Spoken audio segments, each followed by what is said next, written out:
Chapter 1. I leave home. My name is Robinson. I am from England. I live in a town called York. My father is a good man. He wants me to live a quiet life. He wants me to stay safe. But I don't want that. I want to see the world. I want to go to sea. I want to travel far. My father says no. He says, "The sea is dangerous. Stay home. You will be happy here." I don't listen. My heart says, "Go." I want more than quiet streets and safe work. One day I meet a friend. He is going on a ship. He says, "Come with me." Just one trip. I don't tell my parents. I say nothing to my mother. I say nothing to my father. I just leave. I feel excited. I feel free. The ship is big. The sky is blue. The wind is strong. I look at the sea and smile. This is my dream. But dreams can change. On the first night, the wind grows louder. The ship starts to shake. The sky turns dark. Rain falls hard. Waves hit the ship. The water comes over the side. I hold the rope tight. I feel fear in my chest. I want to go home. I think, why did I leave? But it's too late now. The storm stops in the morning. The sun comes out. The sea is calm. But I am not calm. I feel lost inside. My friend laughs and says, "That was nothing. Real storms are worse."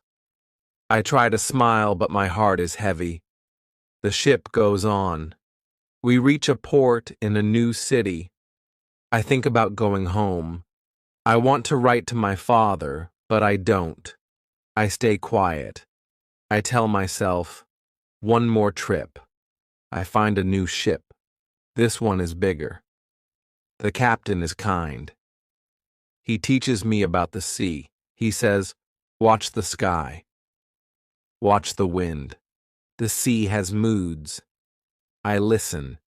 I learn. I write in my small book. I write simple words. I write what I see, what I hear, what I feel. The sea teaches me every day. Then one day, something bad happens. A pirate ship finds us. Men with guns come on board. They take the ship. They take everything. They take me too. I am now a prisoner. They take me to a far land. I do not know the name. The people speak strange words. I do not understand. I miss home. I miss my father. I miss the safe streets of York. But I do not cry. I look for a way out. I wait. I watch. I plan.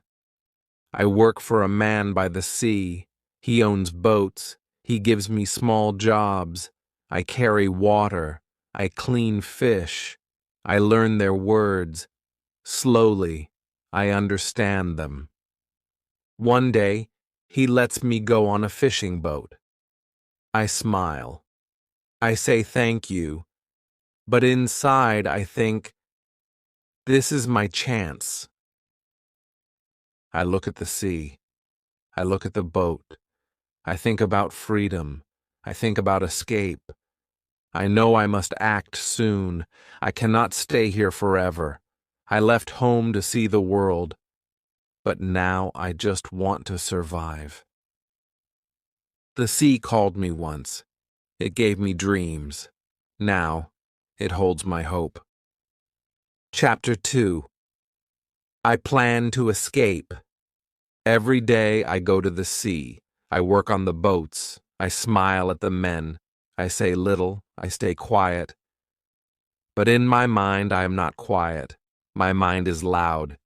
It makes a plan to escape. I cannot live here forever. I am a prisoner. I want to be free. I think about the sea. The sea took me from home, but now the sea is my only hope. The man I work for trusts me. He lets me go fishing. I go with 2 other men. One is a young boy. His name is Yuri. He is kind. He listens. He works hard. The other is a guard. He has a knife. He does not smile. But one day the man says, "Take the boat. Go fishing. Bring back many fish." I say yes. I hide my fear. This is the chance I was waiting for. We go out early. The sun is low. The sea is quiet. I sit in the boat and watch the land. It gets smaller and smaller. We go far. Then I take the boat in another direction. The guard looks at me. "Why this way?" he says. I smile. "More fish here," I lie. He does not know my plan. I wait for the right moment. When the guard looks down, I act fast. I take the wooden pole. I hit him hard. He falls. He does not move. Yuri is afraid. He says, "What now?" I look at him. "Do you want to be free?" He nods. "Then help me," I say. We throw the guard into the sea, not to hurt him, just to leave him behind. He swims back to shore. Now, we are alone. Just me, Yuri, and the boat. We sail for many days. The sun burns our skin. The salt dries our lips. We drink little water. We eat dry fish. We are tired, but we are free. We follow the coast. We stay close to land. We see trees, rocks, animals. We sleep in the boat. At night, we hear sounds, strange sounds. We see no people, only shadows in the dark. One day, we see land with tall grass. I say, "Let's go." We find sweet water. We drink. We rest. Then we hear a sound, a growl. A lion comes out of the grass. My heart stops. I grab the gun from the boat. I shoot. The lion falls. Yuri shouts, "You saved us!" I breathe again. My hands shake. I say, "We must leave now." We sail again. Days pass. We are tired. One morning, we see a ship, a big ship. It comes near us. It is not a pirate ship. It is a trade ship. A white flag waves on top. I stand and wave my arms. "Help us!" I shout. A man on the ship sees me. He waves back. The ship turns toward us. A small boat comes out. The men on it speak English. My heart feels warm. After many weeks, I hear my own language again. They ask, "Who are you? What happened?" I tell them a little, not everything. I say, "I am lost. I ran away. I want to work. I want to live free." The captain is kind. He says, "You can come with us." We go to Brazil. I say yes. But he looks at Yuri. "Is he your servant?" I look at the boy. He helped me. He stayed with me. He did not run. "No," I say. "He is my friend." The captain smiles. "Then he can come too." I look at the sea once more. I think of the island we passed, the land we left behind. the danger we escaped. My life is changing again. But this time, I am not afraid. Chapter 3: A New Life in Brazil. The ship took us far from danger. The sea was calm again. The wind was soft. I stood on the deck and looked at the sky. I felt safe. I felt quiet inside. Jury stood beside me. His eyes were full of light. We did not talk much, but we smiled. That was enough. The captain gave us food, clothes, and a place to sleep. He asked for no money. He said, "You are brave. You risked your life. That is enough for now." I thanked him again and again. In my heart, I felt lucky. I had escaped. I was free. And now I was going to a new land. A land I had never seen. A place called Brazil. After many days, we reached the shore. The ship stopped near a busy town. The streets were full. People moved fast. The sun was hot.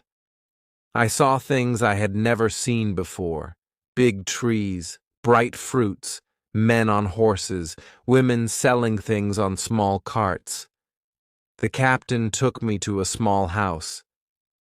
"You can stay here," he said, "and you can work. Many Englishmen come here to buy and sell."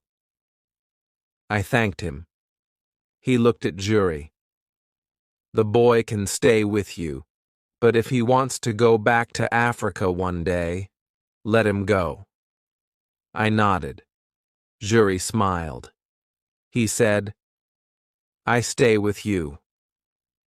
In the new town, I learned fast. I watched people. I listened to their words. I tried to speak. I made mistakes, but I did not stop.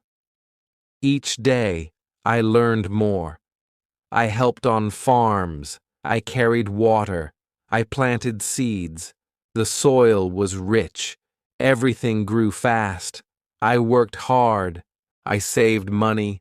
I did not waste it. My hands became strong. My heart became still. Life was not easy, but it was good. After 1 year, I bought a small piece of land. I grew sugar and a little tobacco. I sold it in the market. People started to know my name. They said, "Robinson works hard. He is quiet, but smart."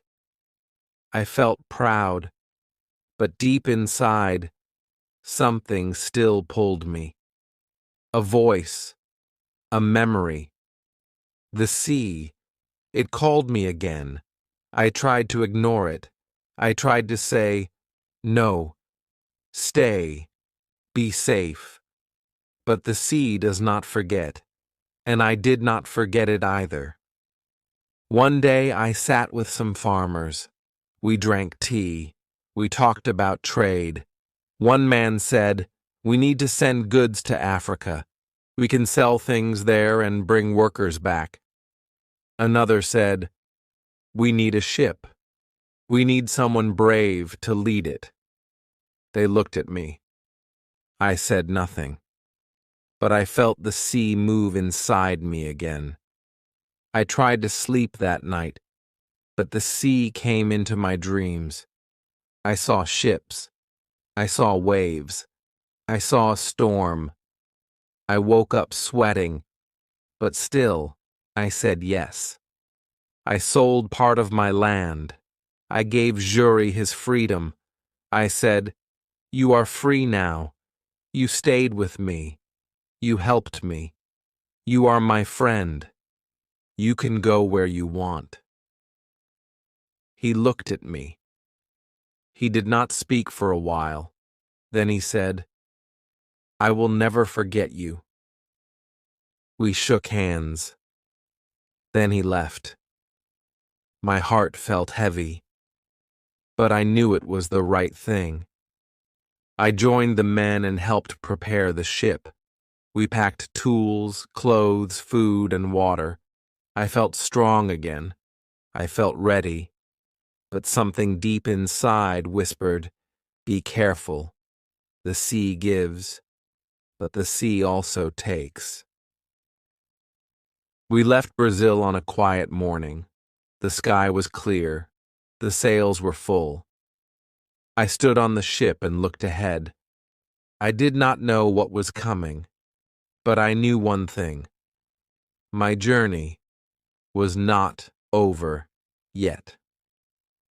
Chapter 4. The Storm and the Island. The first days at sea were quiet. The wind was soft. The sky was blue. I walked on the deck and watched the water. It moved like glass. I thought, maybe this time will be different. But deep inside, I felt something.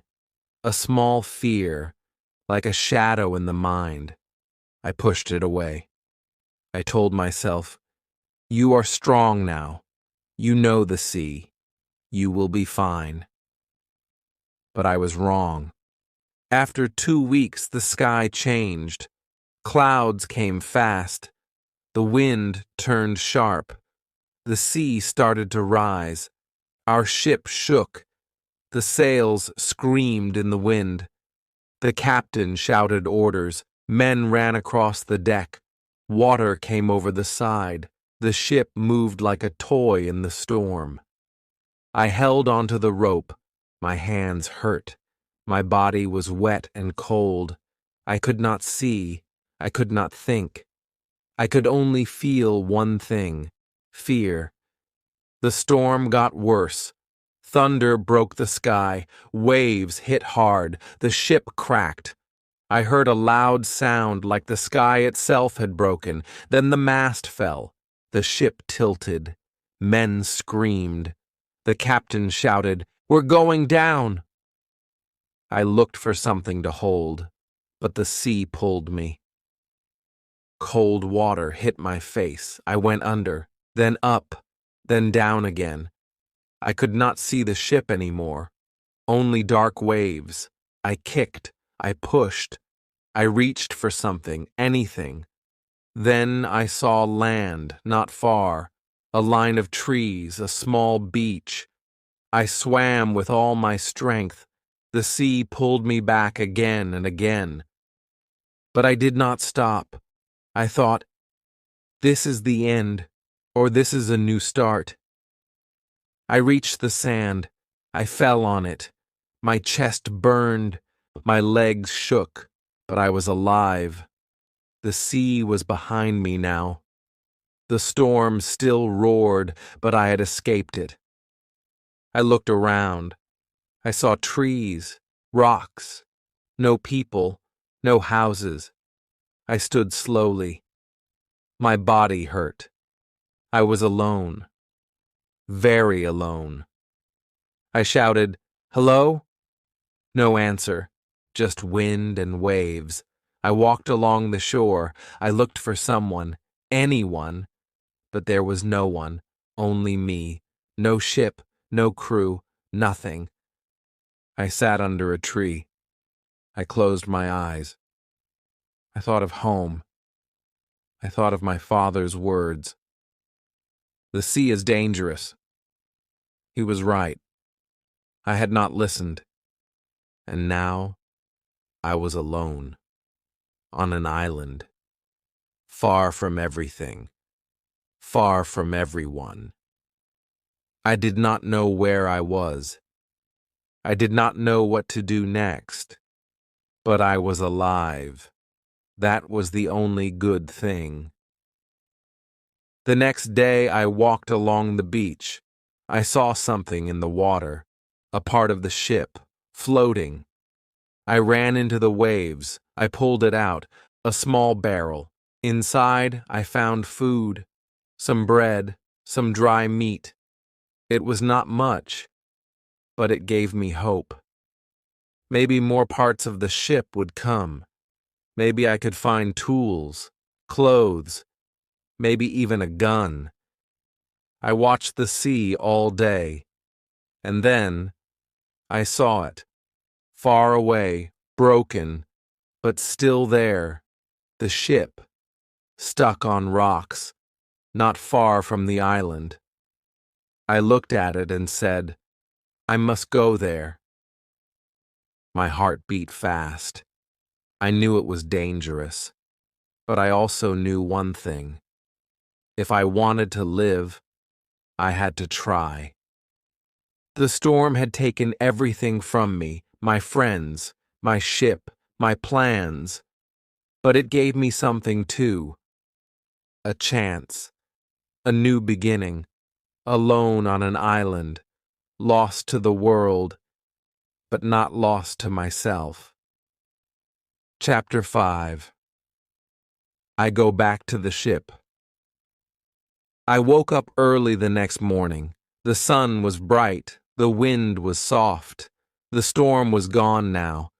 The sea looked quiet again, but my heart still remembered the fear, the noise, the water, the screams. I stood on the beach and looked out. Far away, I saw the broken ship.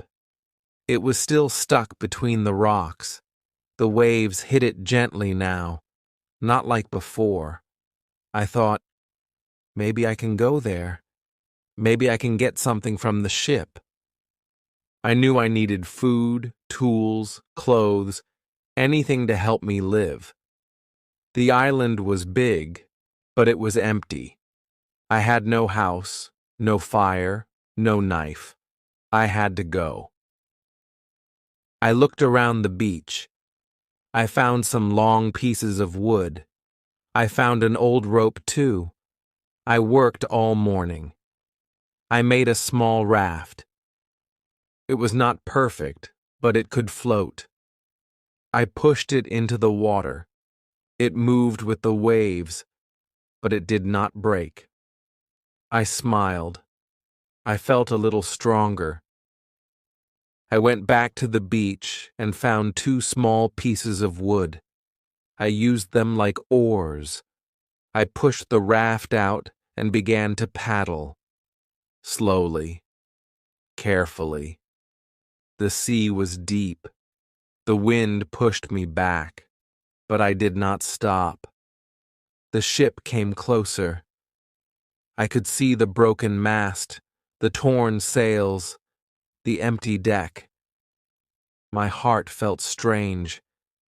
That ship had taken me across the world. It had also thrown me into the sea. Now it was quiet, like a dead body. I reached the side of the ship. I climbed up using a rope that still hung there. My hands shook, but I did not fall. I stood on the deck and looked around. Everything was broken, but some parts were still good. I went below deck. It was dark and wet, but I found things: food, tools, a hammer, a small axe, a knife. I found a box with clothes. They were dry. I smiled. I found 2 guns and a little gunpowder. I also found nails, string, and fishing lines. These things were gold to me now. I took everything I could carry. I put it all on the raft. The raft was heavy now. It moved slowly in the water. I got back on and started to paddle again. The way back was hard. The wind was strong. The raft moved left and right. I thought I would fall. I held tight to the rope. My arms were tired. My legs were wet. But after some time, I saw the beach.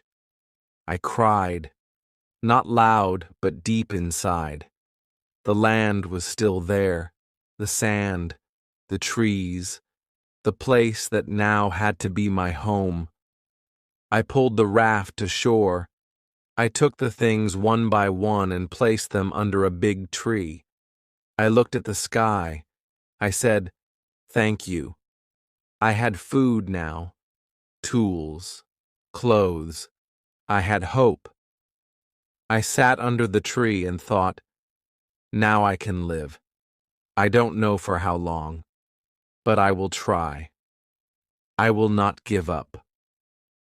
That night, I made a small bed with grass and wood. I used one coat as a blanket. I held the knife in my hand. I listened to the sounds of the island, birds, wind, leaves. I heard no people. I saw no lights. I was still alone. But I was not weak. I was still alive. And that was enough. For now. Chapter 6. I build a home. The next morning, I looked at the sky. It was clear. The sun was warm. I looked around the beach. This was not just a place now. This was my world. I was the only man here. No houses, no roads, no people, just trees, rocks, birds, and wind. But I was alive. I had food. I had tools. I had hope. I needed to do something next. I needed to build a home. I walked far from the beach. I found a small hill. It was not too high. On one side, there was a big rock wall. In front of it, there was a flat, open space. I stood there and looked around. The land was good. I could see the sea from the hill. I could see the beach. I thought, this is the right place. I dropped my tools on the ground. I said, this will be my home. I worked all day. I cut wood. I carried stones. I made a small wall with the wood and sticks. It was not strong, but it made me feel safe. I put my food inside. I covered it with leaves. I placed my clothes on a rock to dry. I looked at my work and smiled. It was not much, but it was something. My hands were tired. My feet hurt. But my heart was calm. The next few days I worked more. I made a roof with grass and sticks. I made a door with old wood from the raft. I used nails from the ship. Every day, I walked back to the ship to get more things. I took rope, tools, food, and small barrels. I filled one barrel with water. I filled another with dry bread. The ship was breaking more each day, but I used every part I could. I knew the sea would take it soon. After many days, the sky changed. Big clouds came. The wind was strong. Rain started to fall. I ran to my new home. Water came through the roof, but I stayed dry in the corner. I was glad I had worked fast. I sat on the floor, listening to the rain. I held my coat close. I thought of my father. I thought of home, but I did not cry. I was stronger now. The storm passed after one night. The next morning, the ship was gone. The sea was quiet again, but my heart felt sad. That ship was my last tie to the world. Now it was under the water. I made a small table. I placed my book on it. I began to write. I wanted to remember each day. I wrote the date. I wrote what I did. I wrote what I felt. My words were simple, but they helped me. I wrote, today I built a wall. Today I caught fish. Today I saw a bird with red wings. Today I miss my family. I wrote every day. I spoke the words out loud. It helped me stay strong. It helped me learn. My book was my friend. Time passed. I counted the days. 1 month, 2 months. I did not know how long I would stay here, maybe forever. But I did not feel like a prisoner now. This was my land, my hill, my home. The sea had taken me from my world, but it had given me a new one. I stood outside one evening. The sun went down. The sky turned orange. I looked at the sea and said, I will live. I will learn. I will not give up. Chapter 7. I learn to live alone. The days passed slowly. The sun came and went. The rain fell and stopped. I woke up each morning and looked at the sea. It was quiet now, like it had forgotten the storm. I had food. I had water. I had a small home, but I had no people, no voice to talk to, only birds, only wind, only silence. At first, the silence made me sad. I wanted to speak. I wanted to listen. But no one answered. So I spoke to myself. I said things out loud. Simple things. Today I eat fish. Today I fix the roof. Today I feel tired. It felt strange, but it helped me stay strong. I started to walk around the island. I wanted to know this land better. I saw trees I had never seen before. I saw fruits on the ground. I picked them up. Some were sweet. Some were sour. I ate slowly. I watched animals too. Small rabbits, colorful birds. I followed their paths. I watched their habits. I wanted to learn how they lived. I wanted to live like them, quiet and safe. I found a small stream. Clean water flowed there. I drank from it. It tasted fresh. I said, "Thank you," to the land. One day, I found a group of goats. They ran when they saw me. They were fast. I could not catch them. But I had an idea. I would build a trap. I used rope and wood. I worked for many days. Then, one morning, I found one goat in my trap. It was small. It looked scared. I did not hurt it. I fed it. I gave it water. Slowly, it trusted me. I tied it near my home. I named it Billy. Now I had a friend. A small goat, but a friend. I spoke to it every day. I said, "Good morning, Billy." I said, "Don't be afraid. I am your friend." It did not answer, but it stayed near me. That was enough. I also learned to fish better. I made a fishing rod with string and a stick. I went to the shore and waited. I watched the sea. I learned when the fish came close.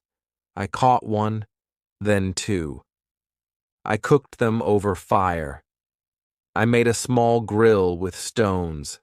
I ate slowly. I thanked the sea. Every meal felt special. I never wasted food. I used everything I had. I saved things. I cleaned my tools. I counted my supplies.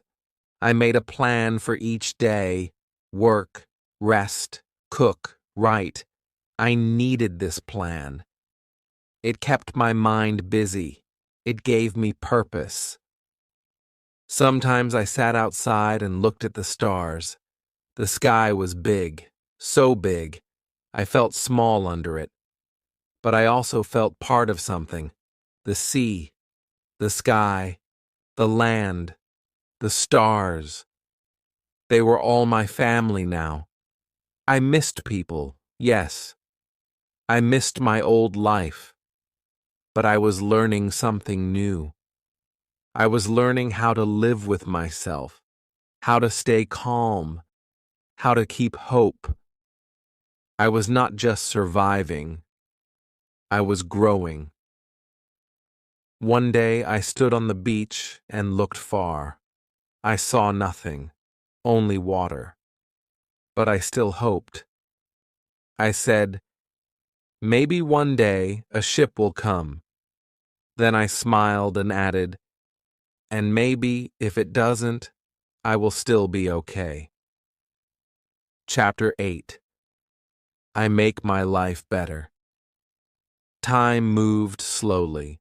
The days were long, the nights were quiet. I lived alone, but I was not weak. I was learning how to survive.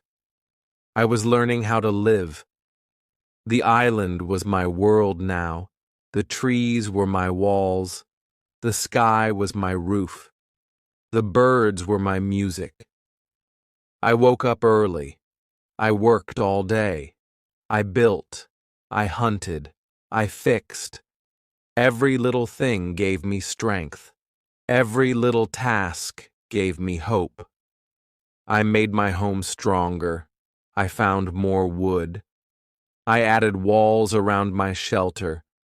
I used stone and clay. I made the roof better. I made a strong door. I put all my things inside, my food, my tools, my clothes. I kept everything clean. I said, "This is my castle." It was not big. It was not pretty. But it kept me safe. And it was mine. I planted seeds near my home.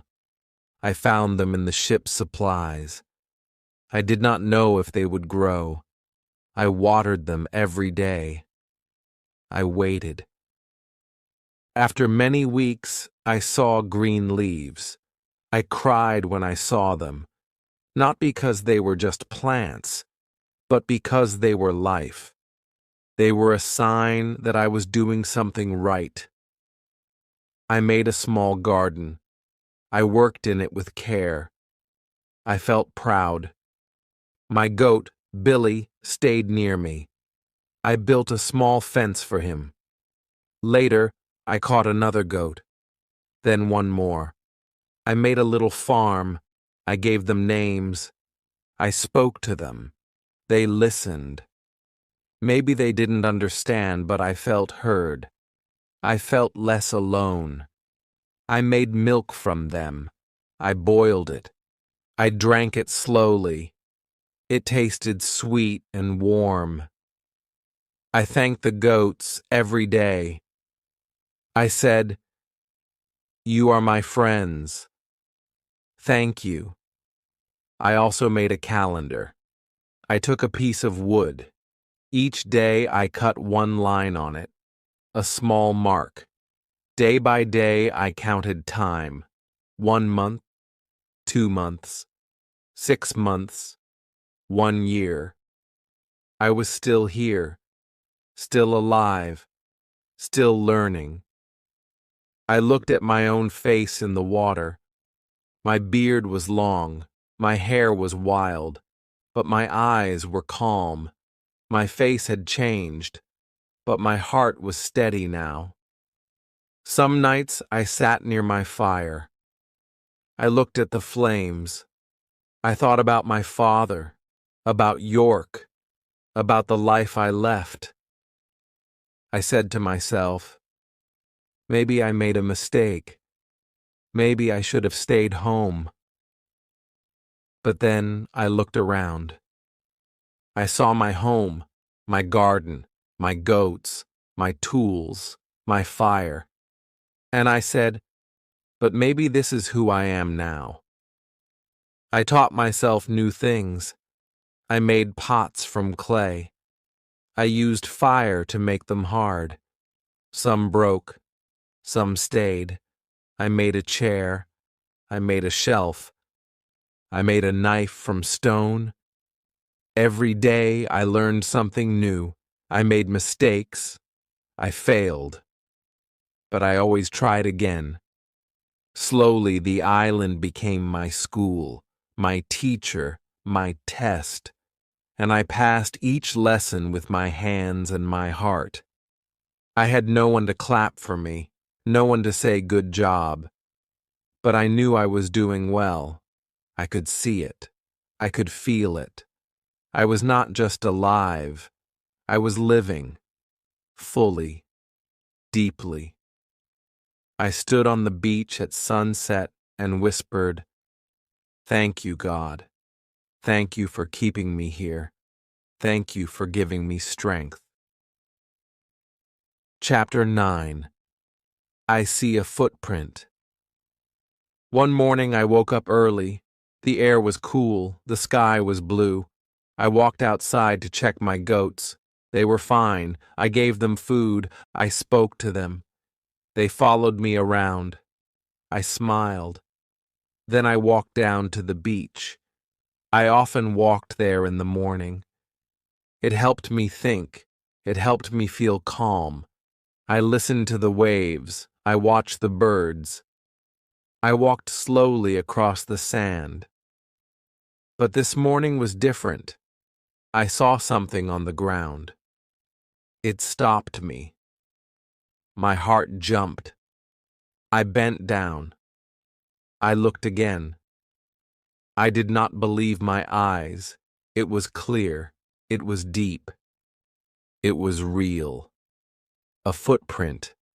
One single footprint in the sand. Not mine. Not from my foot. Someone else had been here. I stood up and looked around. I saw no one. I called out, "Hello?" No voice came back, only the wind.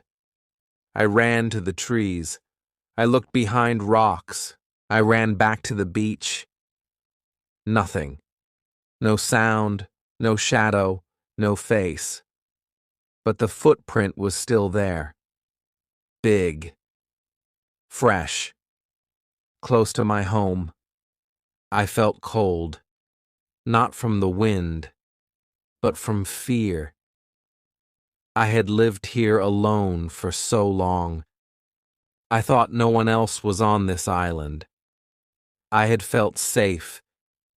Now I was afraid again. I ran back to my house. I locked the door. I sat inside. My heart beat fast.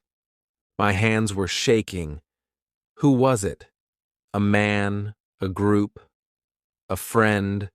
A stranger? I did not know. That night I could not sleep. I sat with my gun near me. I listened to every sound, every small crack, every bird cry. I thought, what if they come? What if they are near now? The silence felt heavy. My eyes stayed open. I waited for light. The next day I made a plan. I walked slowly back to the beach. I looked for more footprints. I found none. Just that one. Alone. Like a warning. Like a sign. I looked at it again, and then covered it with sand. I did not want to see it anymore. I wanted to forget. But I could not. For many days, I stayed near my house. I worked quietly. I moved carefully. I cooked with less smoke. I hid my tools. I built a second wall around my shelter. I made it taller. I made it stronger. I dug a hole and made a secret place under the ground. I put my food there, my gun, my powder, my journal, everything important. If someone came, I would be ready. But still, no one came. The island was quiet again, but now it was a different kind of quiet. Before, the quiet felt safe. Now, it felt dark, like someone was watching. I looked behind me more. I listened harder. Even the birds seemed quieter now. Some nights I dreamed of faces I did not know. I saw fire. I saw people on boats. I saw them walking through the trees. I woke up sweating, my breath fast. I told myself, maybe the footprint was old. Maybe they are gone. But I didn't believe it. Something had changed. I could feel it. Chapter 10. I watched the island. I could not forget the footprint. Day after day, it stayed in my mind. I kept asking, who is here? Where did they go? Will they return? The island no longer felt safe. I did not walk far now. I stayed near my house. I watched the trees. I listened to every sound. I cooked with small fires. I spoke to no one. Even the birds and goats seemed quieter. It felt like something was hiding, just out of sight. One morning, I climbed the highest hill. I took my telescope with me. I sat behind a rock. I looked out over the island. I saw the beach, the trees, and the sea. For hours I watched. Nothing moved. No people, no boats, only wind in the trees. But I could not rest. I came back every morning. I watched the island like a guard. I waited. I was always waiting now. Then one day, I saw something new. Far on the other side of the island, I saw smoke, a small fire, not from trees, not from lightning, a human fire. Someone was there. My hands began to shake. I held the glass tight. I looked again. Still smoke. No faces. But that was enough. I ran back to my home. I locked the door. I sat with my gun. My heart beat like a drum. That night I thought many things. Should I run? Should I hide? Should I try to talk to them? But I was afraid. I did not know if they were good or bad. Maybe they were pirates. Maybe wild men. Maybe they would hurt me. I thought of my father again, his soft voice. The sea is danger. Stay home. But it was too late now. I had walked far from home, and now danger had followed me. The next day, I climbed the hill again. The smoke was gone. The trees were still. The land looked the same, but it wasn't. Now I knew the truth. I was not alone. There were others. Somewhere. Moving in the same trees I once walked through with peace. I made my house stronger. I added more wood, more stone. I made secret paths. I made traps. I hid food in more places. I slept in a new spot each night, sometimes outside, sometimes in the hole. I became like an animal, quiet, watching, waiting. Days passed like this, weeks. I saw no one, but I still felt them. Then something strange happened. I walked to the far beach one morning. I saw something in the sand.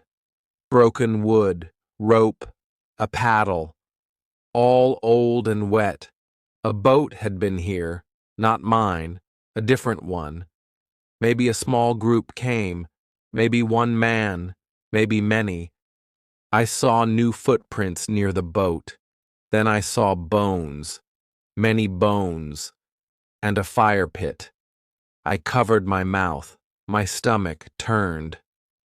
I knew now. These men were not just visitors.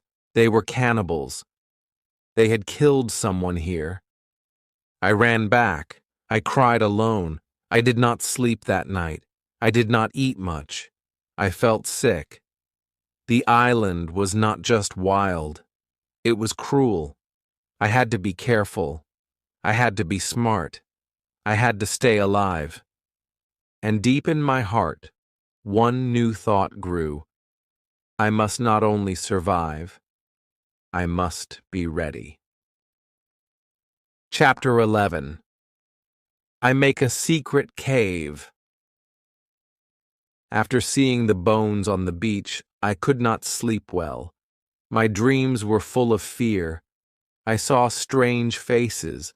I heard screams in the dark. I woke up shaking. I sat near the fire and held my gun. I looked at the trees. I listened to the wind. I said to myself, I am not safe. I must hide better. I must protect myself. The walls around my home were strong, but I needed more than walls. I needed a place no one could find, a secret place, a place deep inside the land. So I started digging near the big rock behind my house. It was hard work. The sun was hot. The ground was dry. My hands hurt. My back ached. But I did not stop. I worked every day. Bit by bit, I made a small cave. Inside the cave, it was cool and dark. I brought in dry food, clothes, and powder. I placed them in barrels. I used wood to make shelves. I lit a small candle. The cave became my new room. I made a secret door from tree branches. From outside, no one could see it, not even from up close. Now I felt safer. If the men came again, I would hide here. They would not find me. Not in this cave. I also changed my life outside. I walked less. I stayed close to home. I watched the beach from far away. I climbed hills but stayed low. I made no noise. I made no smoke. I cooked only at night. I moved like a shadow, quiet, fast, careful. Even my goats had to move to a new place. I made a second field for them. I built it deep in the trees, hidden from the beach. I did not want fire. I did not want sound. I did not want anyone to know I lived here. Sometimes I sat in the cave and spoke to myself. How long will I live like this? I asked. Will they come back? Will they find me? Will I die on this island? The silence answered me, but the silence gave no promise, so I prayed.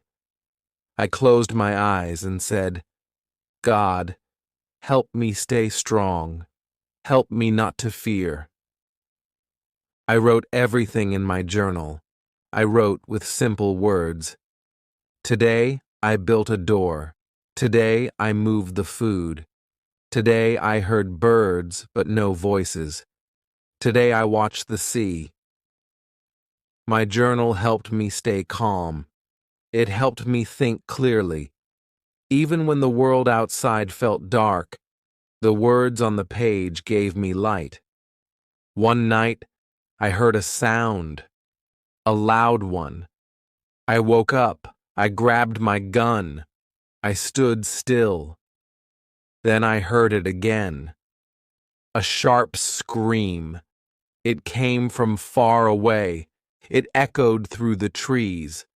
I did not move. I waited. It stopped. Then silence again. Long, cold silence. I did not sleep again that night. The next morning, I climbed the high rock. I looked far across the land. I saw something on the sand. Many figures, small from far, but I knew they were men. They were back. But I was ready now. Chapter 12. I watched the strangers. I lay flat on the rock. I held my telescope in my hands. I looked down at the beach. I counted the men. There were 5, no, 6, then more. 11 men. They were tall and strong. Their skin was dark. They wore little clothes. They carried sticks and knives. They walked slowly. Some laughed, some shouted. Then I saw something that made my heart stop. They were not alone. 2 other men were with them. But these men had ropes on their hands. They were tied, prisoners. They looked weak. They looked scared. My hands began to shake. I wanted to help, but I was only one man. They were many. The group stopped near the sea. They made a fire. They put the prisoners near it. I watched in silence. I could not move. I could not speak. My heart was heavy. My mind was cold. I knew what would happen next. The same thing that had happened before. I looked at the trees. I looked at my gun. I said nothing. Then something strange happened. One of the prisoners stood up fast. He hit the man behind him. He broke the rope. He ran. The others shouted. They chased him. He ran toward the trees, toward me. My heart beat faster. I looked again through the glass. I saw his face. He was young, maybe 20. His eyes were wide. His feet were fast. He ran into the trees. 2 men followed him. The others stayed behind. The young man ran near my hill, very close. I stood behind the trees. I held my gun. I waited. Then I saw him. He was running toward me. I stepped out. I raised my hand. He stopped. He looked afraid. I pointed to the ground. I said, "Quiet." He nodded. I pointed behind him. 2 men came running fast. I raised my gun. I fired. 1 man fell. The other stopped. He turned. He ran back to the beach. I looked at the young man. He looked at me. His eyes were full of fear, but also full of thanks. He put his hand on his heart. Then he touched my feet. I pulled him up.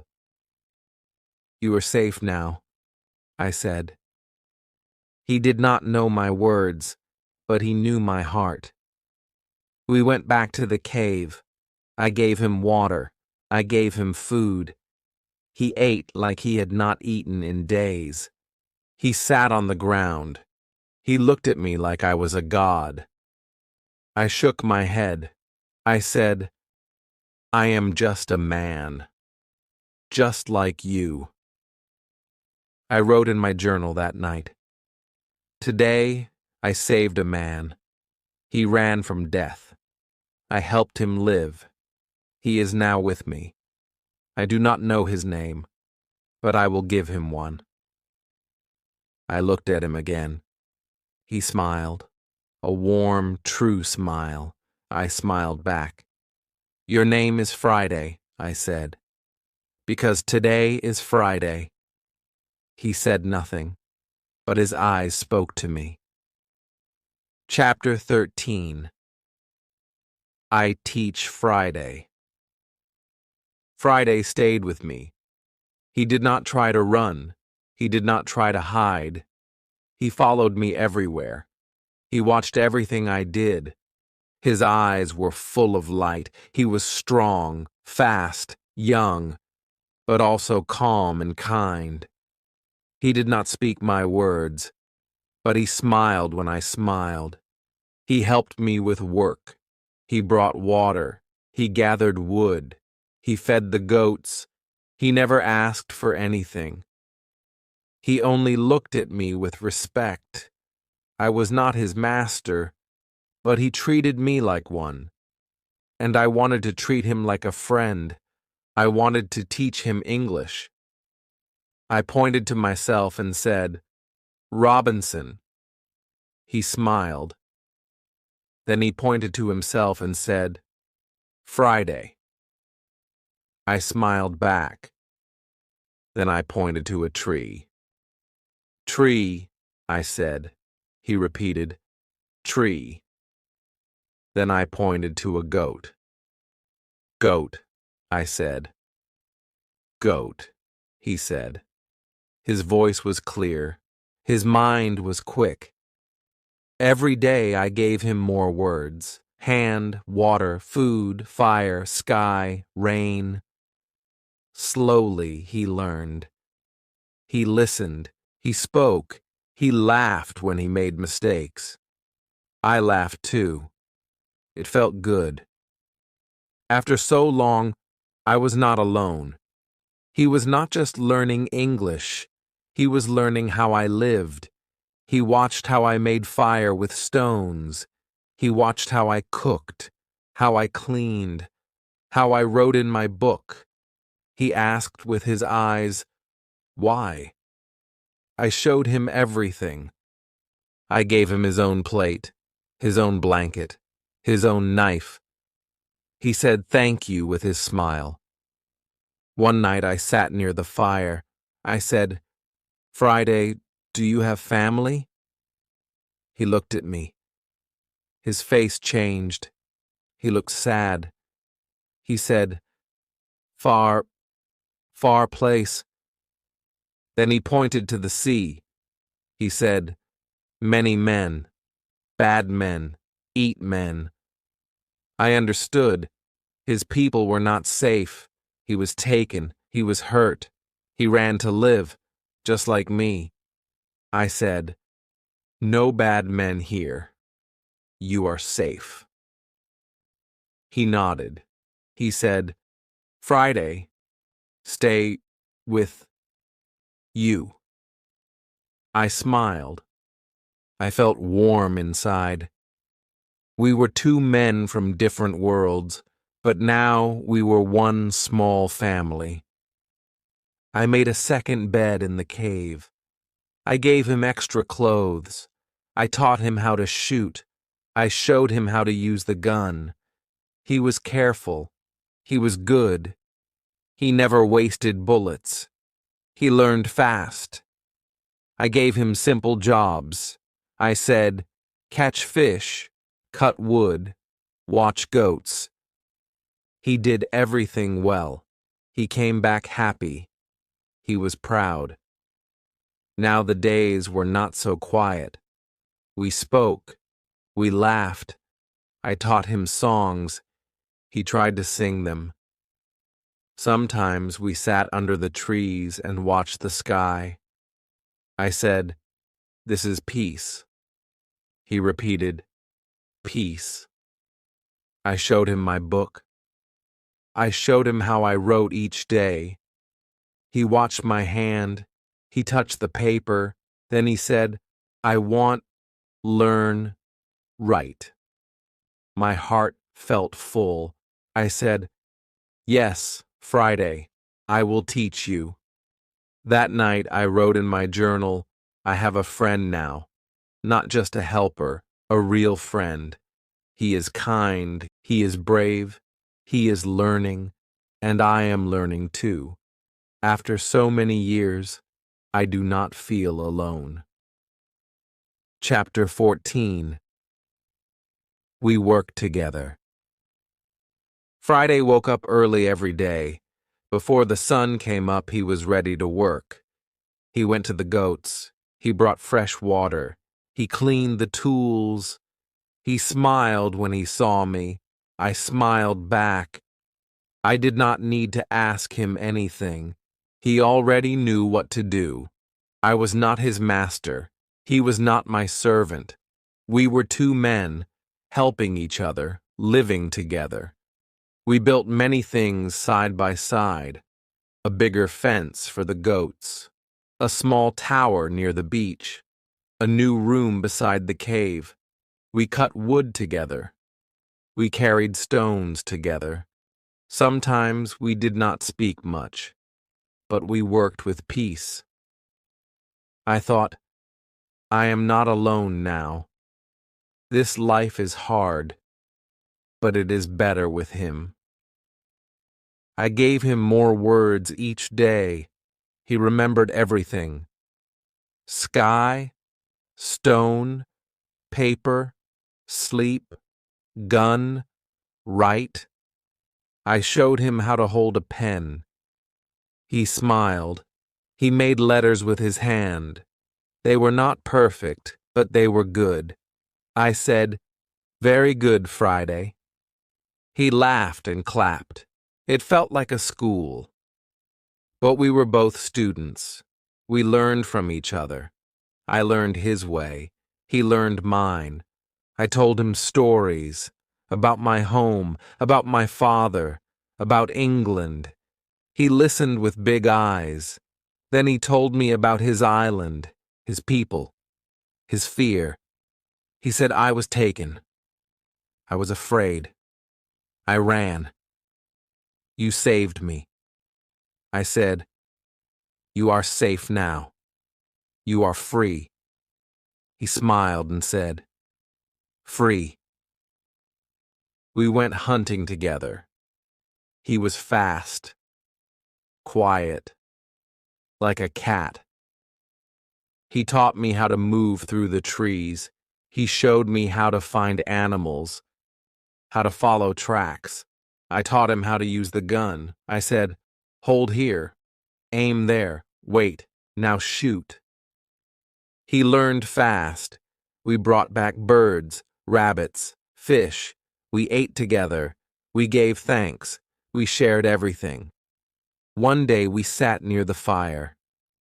He looked at me and said, "Why you come here?" I told him about the ship, the storm, the sea, the island. He listened. Then he said, "God sent me to you." I looked at him. His eyes were full of truth. I said, "Maybe God sent us to each other."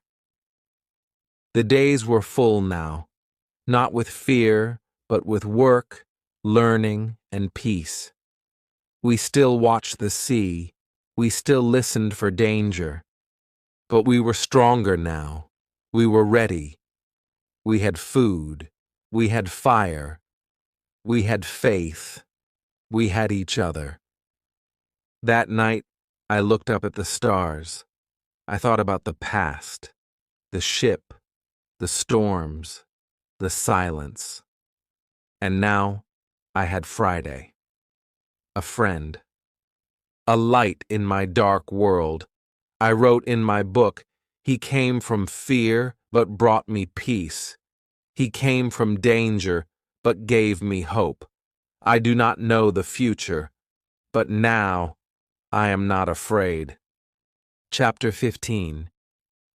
A Secret from Friday. One evening we sat under the trees. The fire was small, the stars were bright. Friday looked quiet. His face was thinking. I asked, "What is in your mind?" He looked at me, then looked down. After some time, he said, "I know this island." I was surprised. "You've been here before?" I asked. He nodded slowly. "Yes, long time ago. I came with bad men. They kill, they eat, they leave. I was afraid." I listened closely. My heart beat faster. This was not just an island to him. It was a memory. He pointed to the south. "Far side," he said. "That way they come. Sometimes they come. Sometimes they don't. But they know this place." I felt cold inside. So it was true. This island was not empty. Sometimes terrible men came here. They brought prisoners. They made fires. They left bones. I looked at the trees. I thought about the footprint again. I thought about the screams I once heard. They were real. I asked him, "Will they come again?" Friday looked at me. His eyes were full of fear. "Yes," he said. "One day. Maybe soon." I stood up. I walked back and forth. My mind was loud. "What should I do?" I said. "Should we hide? Should we run?" But deep inside, I knew something. I could not run anymore. I had lived too long in fear. I had a home now. I had a friend. I had a life. I would not give it up so easily. "Friday," I said, "if they come, will you help me fight?" He stood up. He looked strong. He said, "Yes, I help you. You saved me. I fight with you." I placed my hand on his shoulder. I said, "Then we are brothers now." The next day we made a plan. We went to the south side of the island. We moved slowly. We hid behind rocks. We stayed low in the trees. After some time we saw it. Ashes, bones, pieces of rope. The men had been there, not long ago, maybe 2 or 3 days. I felt sick, but I stayed strong. Friday looked calm. "They will come back," he said. "This place is not safe." We returned home. We built higher walls. We made new traps. We hid more food in the cave. We cleaned our guns. We made sharp sticks. We chose hiding spots in the trees. I said, "We will watch every day, morning to night." Friday said, "We be ready." My hands worked fast. My heart was quiet, but hard like stone. That night, I could not sleep. I sat near the cave and watched the stars. I held my gun. I listened to the wind. I remembered the time I was alone. That time was over. Now I had a friend, a partner, someone who trusted me, someone I could trust. The island had changed again. First it gave me fear, then it gave me peace, now it gave me purpose. I wrote in my journal, "If they come, I will not run. I will stand. I will fight. Not just for myself, but for Friday too. This island is our home now, and we will protect it together." Chapter 16. The Day They Came. The morning was quiet, too quiet. The birds did not sing, the trees did not move, even the wind felt still. I opened my eyes and sat up quickly. Something felt wrong. I looked at Friday. He was already awake. He was not speaking. He was listening. His body was still, but his eyes were sharp. I whispered, "What is it?" He pointed toward the sea. "They are here," he said softly. I felt my chest tighten. The day we feared had come. We climbed the hill and hid behind the rocks. I brought my telescope. I looked down toward the far beach. I saw them, many men in a big canoe, maybe 20. They landed on the sand. They jumped out, laughing and shouting. I counted them. 18. Strong and wild, they had long sticks and knives, and they had prisoners again. 3 men, tied, weak, lost. My hands began to shake. I had never fought so many men. I looked at Friday. He was calm. His face was hard. He said, "Now we fight." I nodded. I did not want to fight, but we had no choice. If we waited, the prisoners would die. And maybe one day, we would be next. We had to stop them. I said, "We save the prisoners, but we must be smart. We must be fast." We took our guns. We took our knives. We moved through the trees, step by step, slow, quiet, careful. We stayed low. We waited behind thick bushes. We watched the men dance and shout. 2 of them stood near a prisoner. 1 raised a knife. The man on the ground cried. That was it. I stood up. I aimed. I fired. The man with the knife fell. Friday fired next.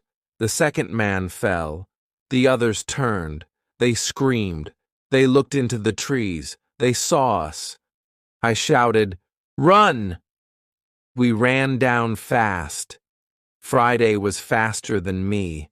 We shot again. 2 more men fell. The rest were afraid. They did not know how many of us there were. They ran to their boat. We chased them. But we did not kill them all. We let them run. We wanted to save the prisoners, not kill every man. The beach was quiet now. The fire was still burning. I walked to the prisoners. They were tied with ropes. They looked up at me with fear. I cut the ropes quickly. I said, "You are free." 1 man fell into my arms. He cried. Another man hugged Friday. The 3rd man looked weak. He could not speak, but he took my hand and kissed it. We helped them walk. We gave them water. We gave them food.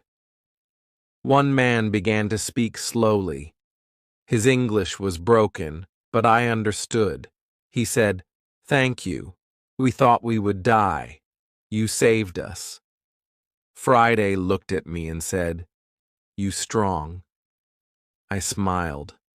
"No," I said, "we are strong, together." That night, we made a big fire near the cave. We all sat around it. The 3 men slept close to the fire. They were safe now. Friday sat beside me. He said, "They will come again." I nodded. "Yes, but now they know we are not afraid." I looked at the stars. I thought of the man I once was, alone, afraid, lost. Now I was different. I was still on the island, but I had a friend. I had a purpose, and now I had saved lives. I wrote in my journal, "Today I fought not for myself, but for others. I am not just living now. I am standing for something, for peace, for hope, for life." Chapter 17. A stranger speaks my language. The next morning the sun rose slowly. The sea looked calm again. But my mind was still full of thoughts. I could not forget the fight. I could not forget the fear, but I also could not forget the faces of the men we saved. They were alive now, and they were safe. I looked at them as they sat near the fire. They were eating slowly. They were quiet. Their eyes were still afraid, but they looked at me with thanks. Deep thanks, the kind that does not need many words. I walked toward them. I sat down. I smiled. One of the men looked at me closely. He said something. His words were not clear at first. I listened again. Then I understood. He was speaking English. I was shocked. I said, "Do you speak English?" His face lit up. "Yes," he said. "A little." My heart jumped. I had not heard English from a stranger in many, many years. My voice almost broke. "Who are you?" I asked. "Where are you from?" He said, "I am from Spain. I was on a ship. We were lost. My friends were taken. I ran. I was caught, then brought here by these men." I listened to every word. It felt like a dream. Someone from the outside world. Someone who knew the sea. Someone like me. I said, "You are free now. You can stay with us." He looked at me with soft eyes. "You saved my life," he said. "I will follow you. I will help you." I called Friday. I introduced him to the man. Friday smiled. The man smiled back. They shook hands. I said, "Now we are three." Stronger than before. The man told us more. His name was Pedro. He was kind. He was smart. He helped the other two men who were still weak. He cooked for them. He cleaned their cuts. He told them they were safe. He gave them peace. I watched him. I thought, this man brings healing. Maybe he was sent to us for a reason. Days passed. The men became stronger. They helped us with work. They brought fruit. They cut wood. They carried water. One of them made jokes. The other sang small songs at night. The cave was full of new sounds now, human sounds, happy sounds. It was no longer a place of hiding. It was a home. One night, we all sat by the fire. Pedro looked at me and said, "You have lived here many years. You built all this alone?" I nodded. "Yes, alone, for a long time, but not anymore." I looked at Friday. I looked at the others. "Now I have friends."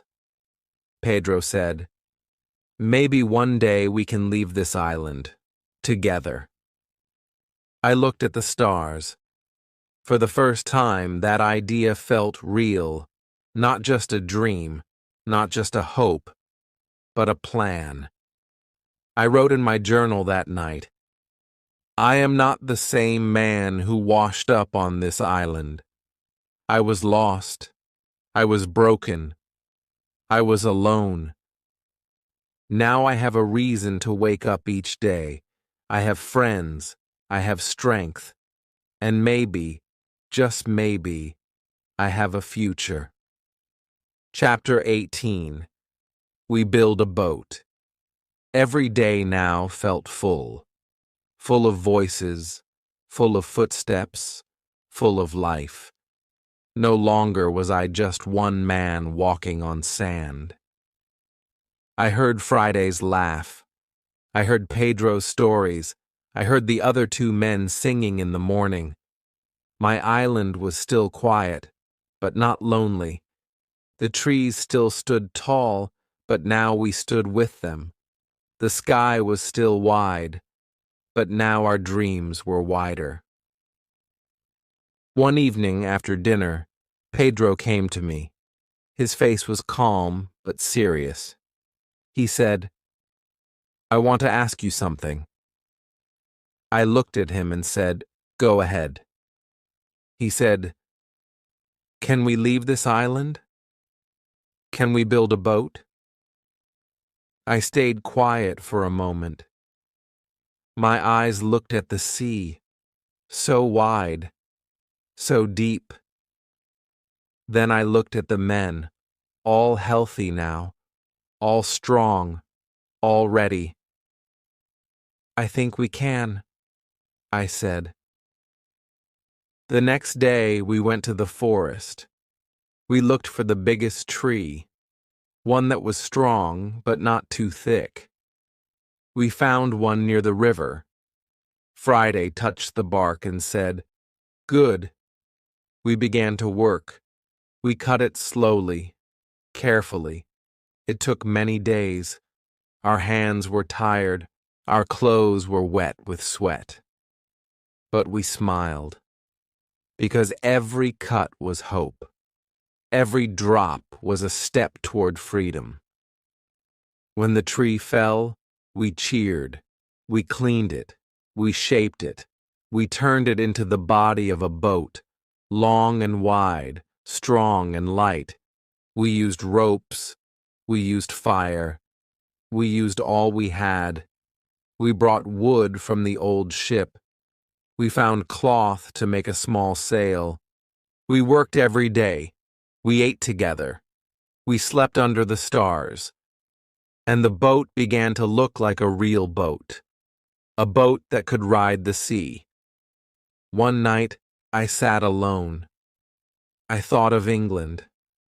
I thought of my father. His soft voice came back to me. "The sea is danger," he had said. But now, the sea was also a chance, a road back, a door home. My heart was full of feeling. I missed my home, but I also loved this island. It had changed me. It had made me strong. It had given me Friday. It had shown me who I really was. When the boat was ready, we pushed it to the river. It floated. It moved. We laughed. We jumped in. It was strong. It was fast. It was real. Now we just needed a good day, a clear sky, a soft wind. Pedro said, "Soon we go." Friday said, "Yes, but I will come back one day." I said, "Maybe I will never forget this place." That night, I wrote in my journal, "We made a boat, not with many tools, not with great skill, but with hope, with hands, with hearts. We are not running away. We are sailing toward a new life. This island will always be part of me. But now, it is time to begin again." Chapter 19. A ship appears. The boat was ready. It stood in the water like a sleeping bird, strong, silent, waiting. Every day we checked the sky. We watched the wind. We packed food. We packed water. We made small bags with powder and bullets. We said little, but we all felt the same. Something was coming. A new chapter. A new life. Then, one afternoon, everything changed. Friday came running from the beach. His face was full of shock. He shouted, "Ship! Ship!" I stood up quickly. My hands shook. "Are you sure?"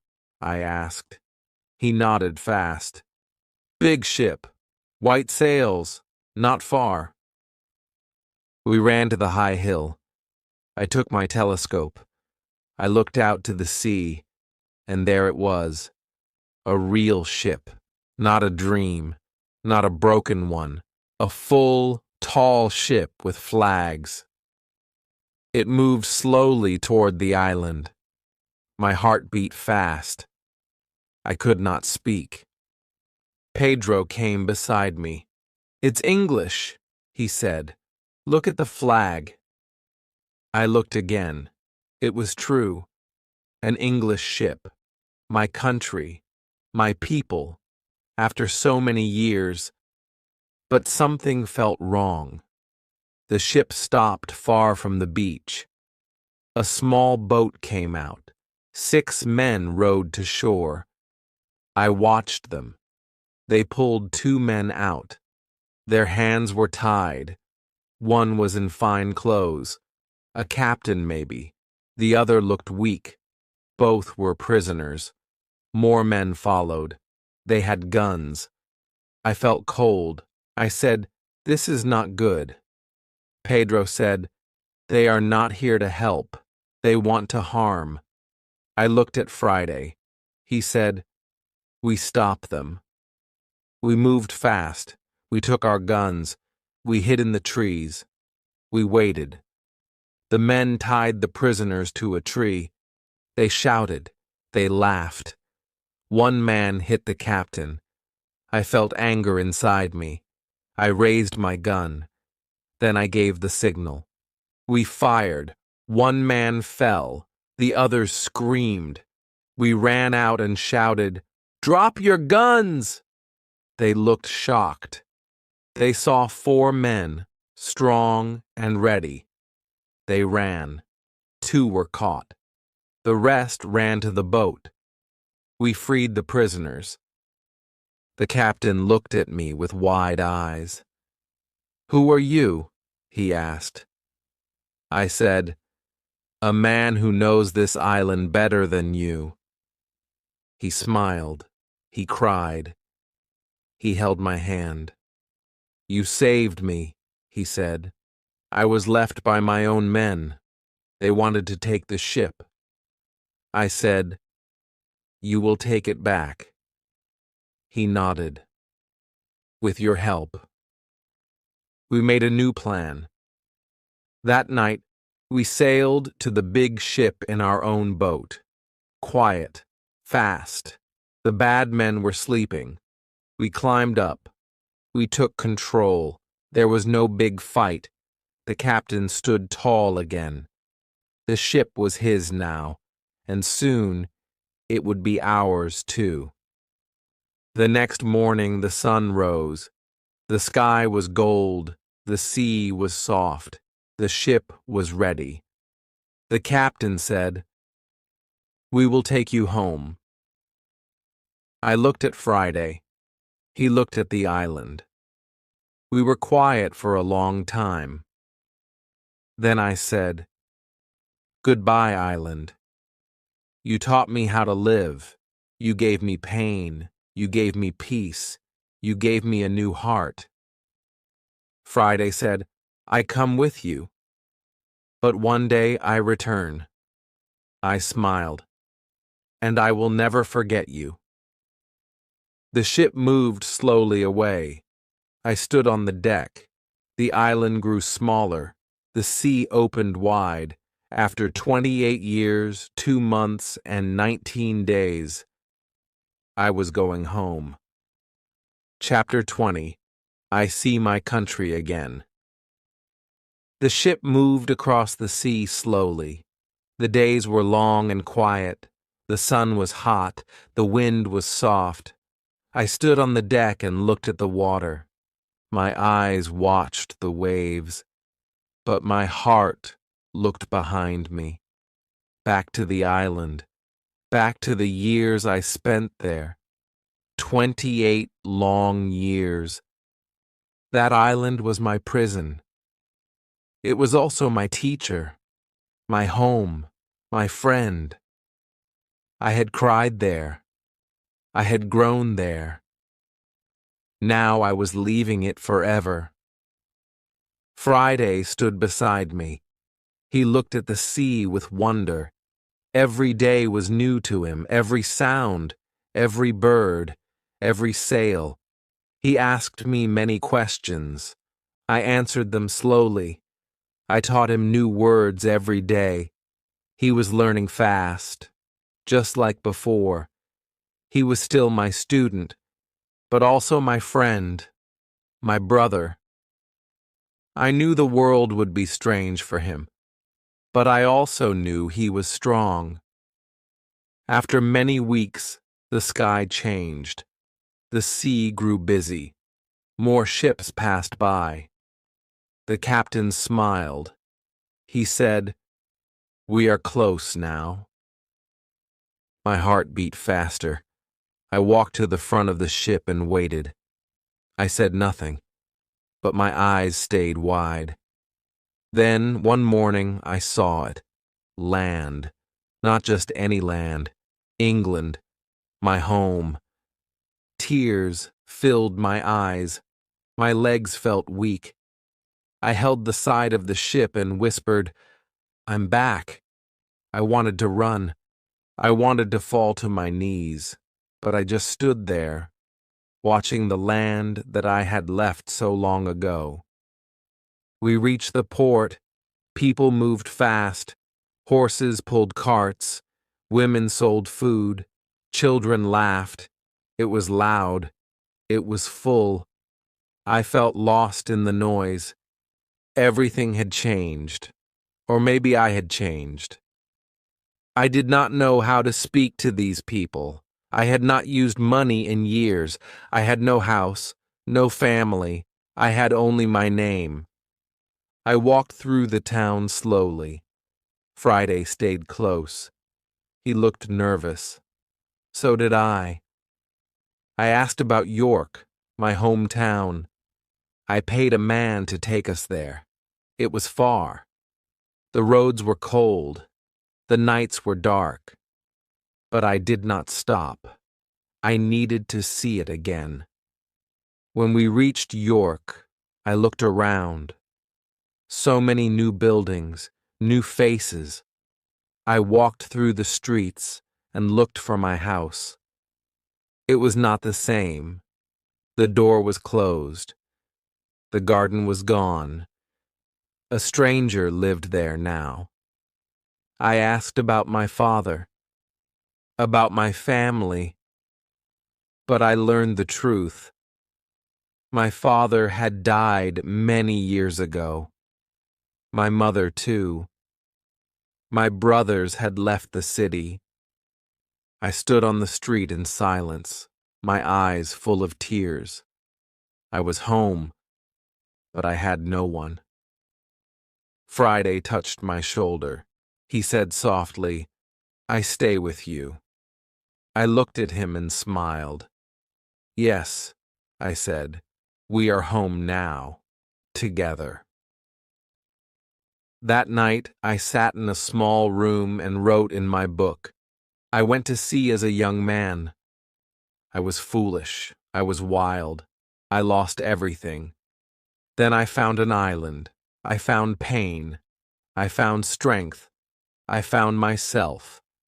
Now I am back. Not rich, not young, but I am alive.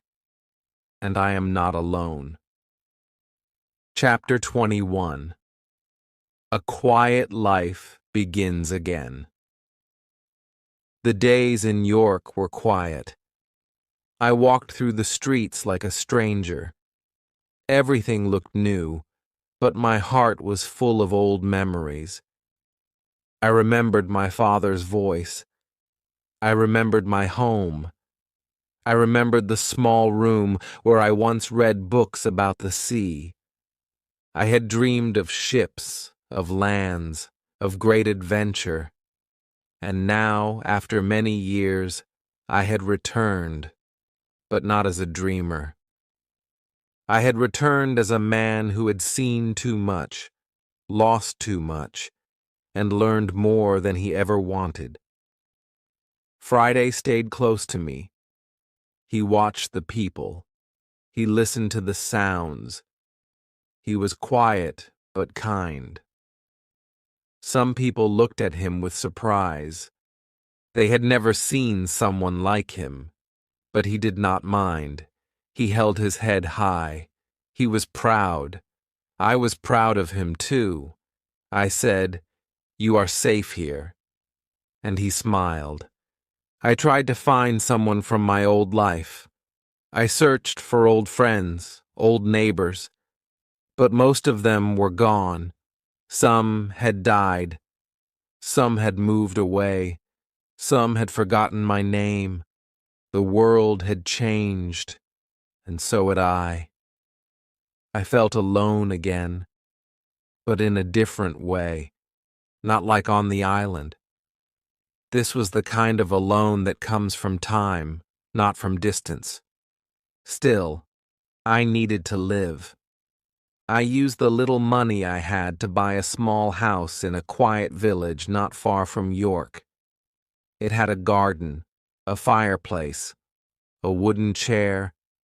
I planted vegetables with Friday. I read books again. I wrote about my island.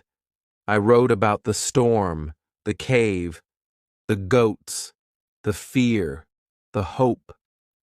I wrote every detail, every sound, every tear. I wanted to remember it all. I wanted others to read it one day and learn from my mistakes. Friday helped the people in the village. He worked hard. He smiled at everyone. Soon, they liked him. They gave him a small job. He learned more English. He helped me write letters. He sat by the fire and listened to my stories. Sometimes he laughed. Sometimes he cried. We were not just man and servant. We were like father and son, like brothers. One evening, I sat outside with Friday. The sky was pink and quiet. The birds sang soft songs. I said, "Do you miss the island?" He looked at the sky and said, "Yes, but here I have peace." I nodded. "Me too," I said. I looked at the world around me. No more guns, no more storms, no more fear, just soft wind and warm light. A life of calm after years of chaos. That night I wrote in my journal, "I once wanted gold. I once wanted adventure. But now I only want peace. And I have found it. In quiet days, in simple work, in the smile of a friend. I am not the same man, and I am thankful." Chapter 22. The world feels new again. The village became my new world. It was small. It was peaceful. People lived simple lives. They worked in fields. They baked bread. They smiled at each other. It was not loud. It was not rich, but it was warm. And I liked it. Each morning, I walked in my garden. The flowers grew slowly. The air was clean. The birds sang above me. I closed my eyes and listened. No waves, no thunder, no fear, just calm. My heart was healing. Friday woke up early, too. He worked with joy. He helped old people carry wood. He played with children. He learned to read and write better. Sometimes he asked questions about the world. What is a train? What is a king? What is winter? I answered as best as I could. I saw the world again, through his eyes. Everything was new again. One day, the school teacher from the village came to visit me. He had heard about my long journey. He had heard I lived on an island for many years. He sat with me and asked, "Will you tell your story to the children?" I smiled. "Yes," I said. "They must learn what I learned, that the world is not always kind, but if you stay strong, it can become beautiful again." So I went to the small school. I stood in front of young faces. I told them about the sea, the storm, the island, the fear, the fire, the goats, the book. Friday. I told them everything. Their eyes were wide. Their mouths stayed open. One boy said, "You were brave." I smiled and said, "I was scared." But I did not stop. That is enough. After that day, the children came to visit often. They asked more questions. They wanted to see my tools, my journal, the map I had drawn. I showed them. I told them, "You do not need to go far to learn. You only need to open your eyes and your heart." As time passed, I wrote more pages in my journal. But now, they were not full of pain. They were full of thanks. I wrote about sunsets, about warm tea, about the quiet sound of rain. I wrote about people who smiled without reason, about friends who stayed, about days that felt soft and full. Friday became known by everyone. He was loved. He had many friends. People forgot he came from far away. He was now one of them, one of us. One cold evening, we sat by the fire. I looked at him and asked, "Do you think we will ever go back to the island?" He thought for a moment and then said, "No." That island was the place we had to survive. This place is the place we were meant to live. And he was right. That night I wrote in my journal, "There was a time I wanted ships, gold, adventure. But now I want soft mornings, quiet friends, clean air, and a heart that says, 'Thank you,' every day. This is the better treasure." Chapter 23. I remember the island. One morning I sat alone in the garden. The sky was soft gray. A cool wind touched my face. The trees moved slowly. Everything was quiet. Friday had gone to the market. The village was still. I held a warm cup of tea in my hand, and I began to think. I thought about the island again. It came back to me like a slow dream.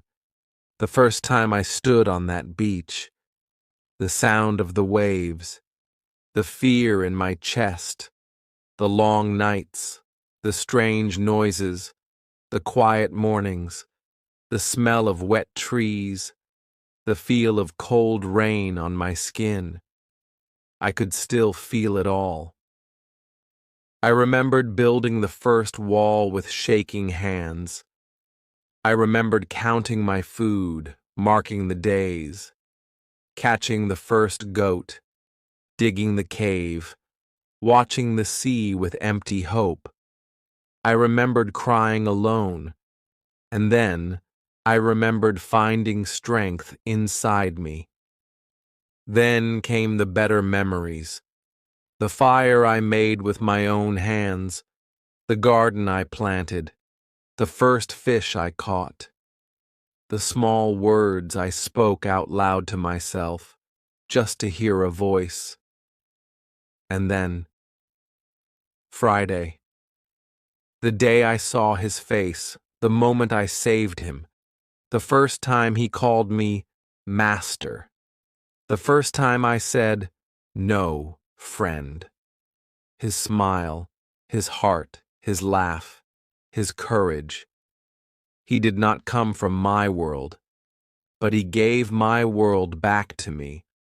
And I thought of Pedro, the Spanish sailor, the men we saved, the fire we built together, the boat we made, the ship we took, the sea that brought me back home. All of it was far behind me now, but it lived in my heart forever. I stood up and walked back inside. I opened the old chest near my bed. Inside was my journal. The same book I had written in every day on the island. I touched the pages. The ink had faded, but the words still lived. I sat and read a few lines. They were simple, but they were true. I am afraid, but I must go on. Today I made bread. Today I built a chair. Today I spoke to the wind. Today I saved a man. I closed the book. I smiled. I said softly, "Thank you, Island.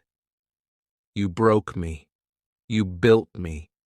You gave me the best parts of myself." That night, Friday came home.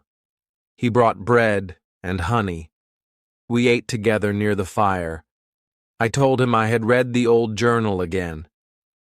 He said, "That island made us both who we are." I nodded. Yes, and now we know how to live anywhere. I wrote in my journal again before bed. The island is behind me, but its lessons are inside me. I no longer wish to escape from it. I now thank it. The storm gave me the island.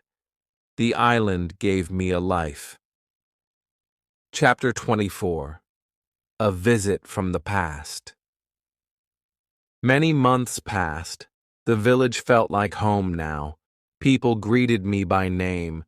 Children smiled when they saw Friday. We lived simply. We planted food. We made soup. We shared stories. Life was small, but full. I did not need gold. I did not need ships. I needed quiet mornings, a warm fire, a kind word, and I had all of them. One afternoon, I sat near the door, reading. The sky was light blue. The birds flew in soft circles. Then I heard the sound of a horse. I looked up. A man was coming down the road. He wore a coat with gold buttons. He looked around, then stopped in front of my house. He smiled at me. "Are you Mr. Robinson Crusoe?" he asked. I stood slowly. "Yes," I said, "that is my name." The man reached into his coat and took out a letter. "This is for you, from the sea." My hands shook as I opened it. The paper was clean, the writing strong. I read the name at the bottom, Pedro, my old friend, the sailor we saved. I smiled wide.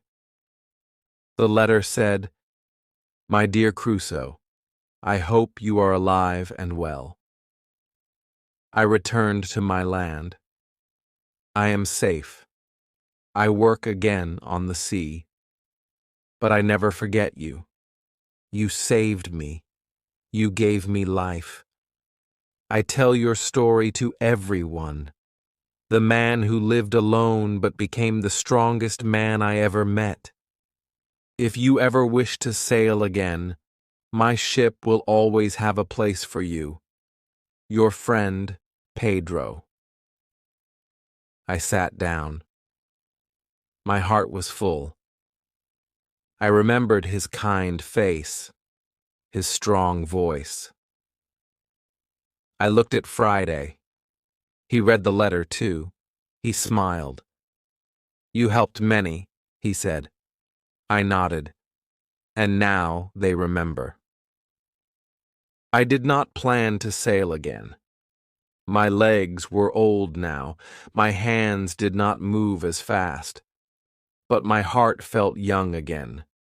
That letter brought the sea back to me, not with fear, but with love.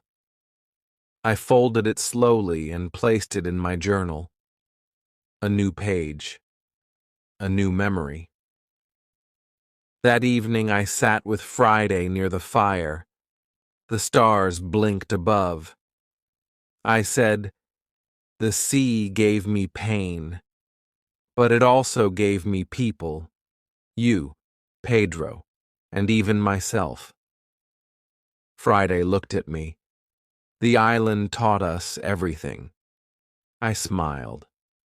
Yes, and now the world feels small, but my heart feels full. I wrote in my journal that night, some stories do not end with gold, or with ships, or with loud cheers. Some stories end with a letter, a smile, a warm fire, and a friend beside you.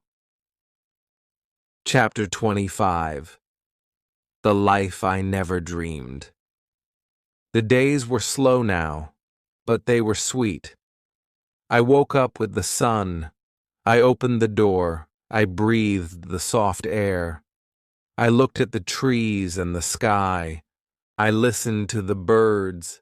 Every sound felt like a gift.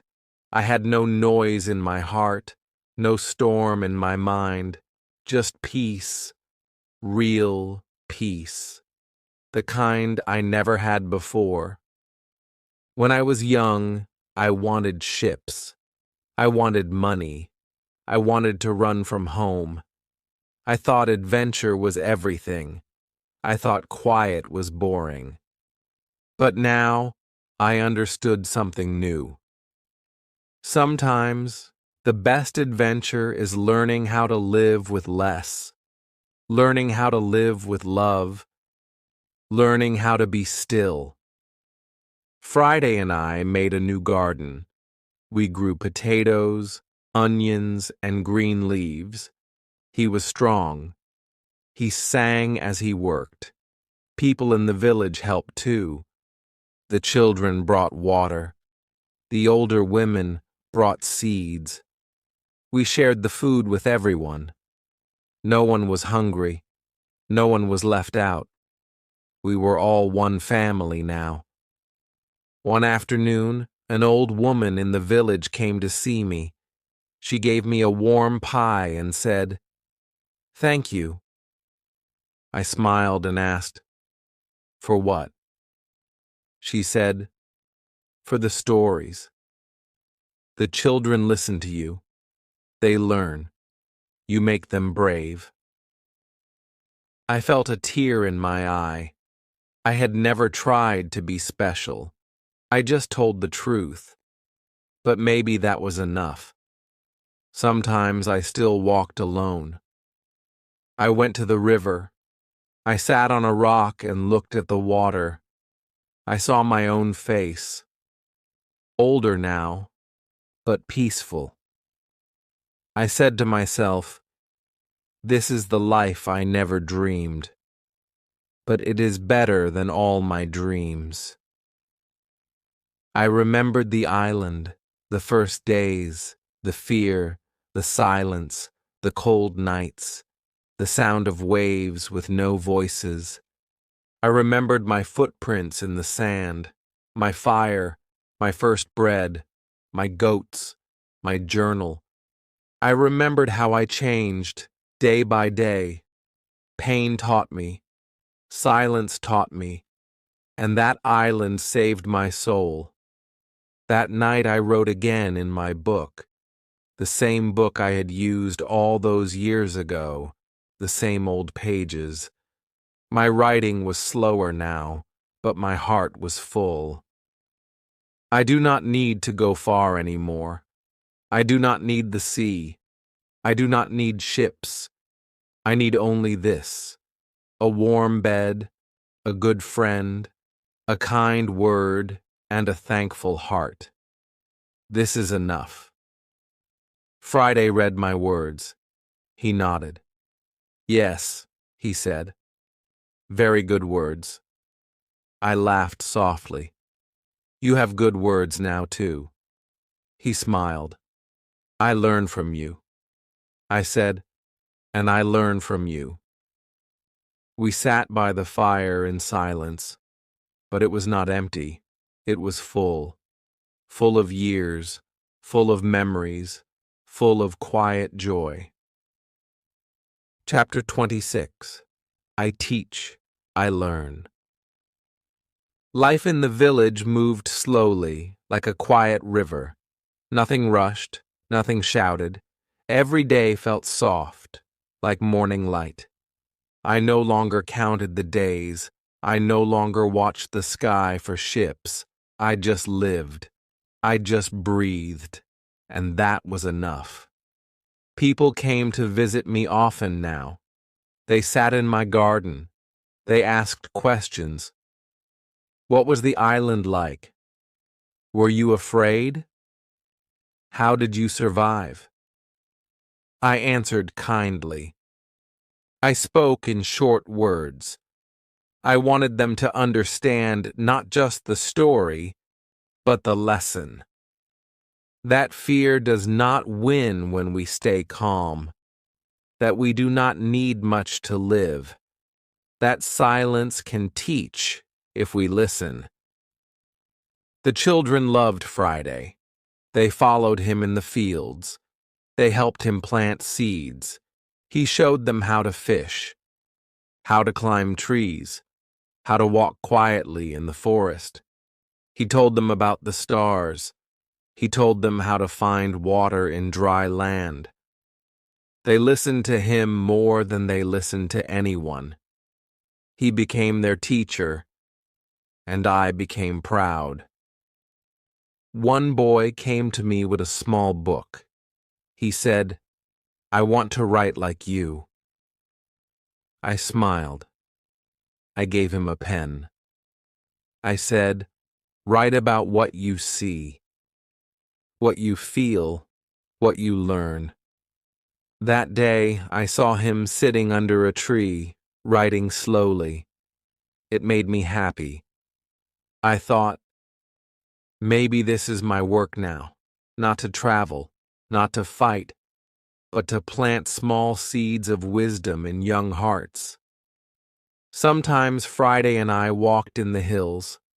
We said little. We just watched the wind move the grass. I asked him once, "Do you miss the island?" He said, "I miss the trees, the birds, the sea, but not the fear, not the lonely days." I said, "Me too."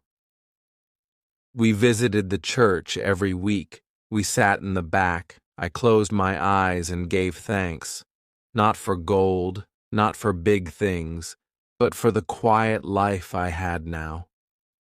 I thanked God for every morning, for every smile, for every lesson the island gave me. One night, Friday made dinner. It was simple, bread and soup. We sat by the fire and ate slowly. He said, "I like this life. No pain, no guns, no bad men." I nodded. "This is the best part of the story," I said. "The part with no fear, the part where we just live." That night, I opened my journal again, the old one. I turned to a fresh page. I once wanted more. I once chased danger. But now I teach, I learn. I grow small flowers in my garden. I watch young minds open like the sky. I smile at quiet things, and that is enough. I am at peace. I closed the book. I looked at the fire. It burned gently, just like my heart now. Chapter 27. The Man I Have Become. The wind outside was soft. The sky was light blue. I sat on a wooden chair with my book in my hand. The sun touched my face through the small window. It was a quiet morning, like many others. But something felt special. Something inside me was still and full. I had not thought about the island for many days. I had not dreamed of storms, of waves, of fire. Now I dreamed of gardens, of children running through grass, of Friday laughing, of warm soup on cold nights. I no longer lived with fear. I lived with thanks. I looked at my hands. They were not as strong as before. My fingers were slower, my steps were softer, but my heart was lighter, and my mind was calm. I once feared time. Now I welcomed it. I once chased the world. Now I enjoyed each simple day. Friday came in with a basket of fresh fruit. Apples, he said with a smile. The tree gave many today. I looked at the red fruit. I remembered planting that tree. It was small back then, thin, weak, but I had given it water, Sunday, time, and now it gave sweet fruit, just like my life. We ate together. We said little, but we smiled often. That was our way now, not too many words, just soft peace between us. I told him, "One day, you will teach others. You will tell your story, too." He nodded. "But this is still my favorite chapter," he said, "the one with quiet days." Later, I walked through the village. People waved at me. Some called me teacher.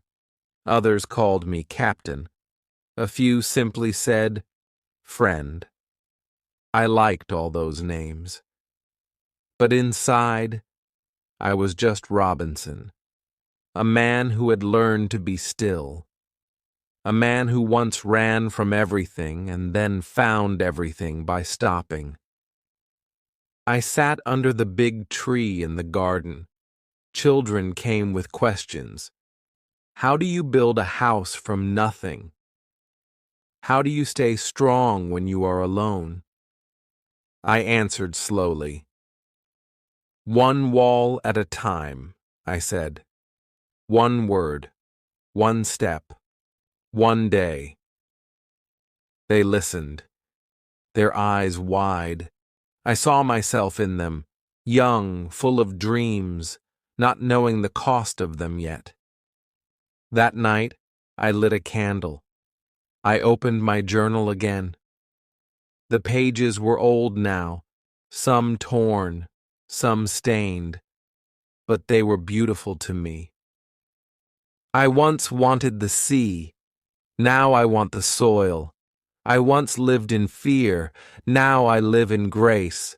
I once had no one, now I have friends, smiles, and peace. I once was only Robinson, now I am something more. I looked at the candle. It burned gently, like a soft heart, like the light of a life well lived. Chapter 28. I tell my full story. One morning I woke before the sun. The house was quiet. Even the birds were still sleeping. I sat by the window and watched the sky turn from black to soft gold.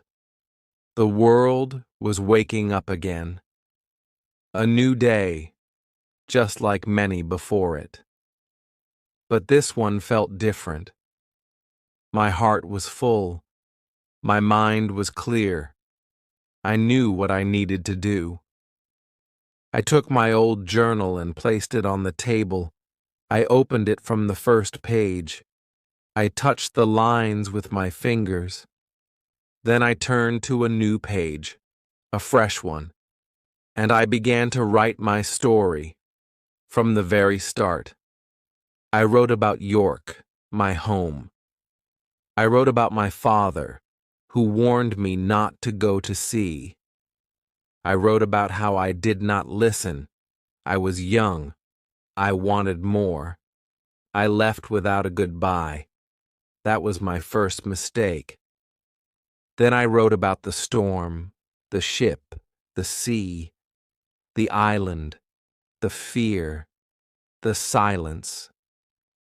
I wrote every detail, the cave, the goats, the bread I made with shaking hands, the nights I cried with no one near, the days I shouted just to hear a voice.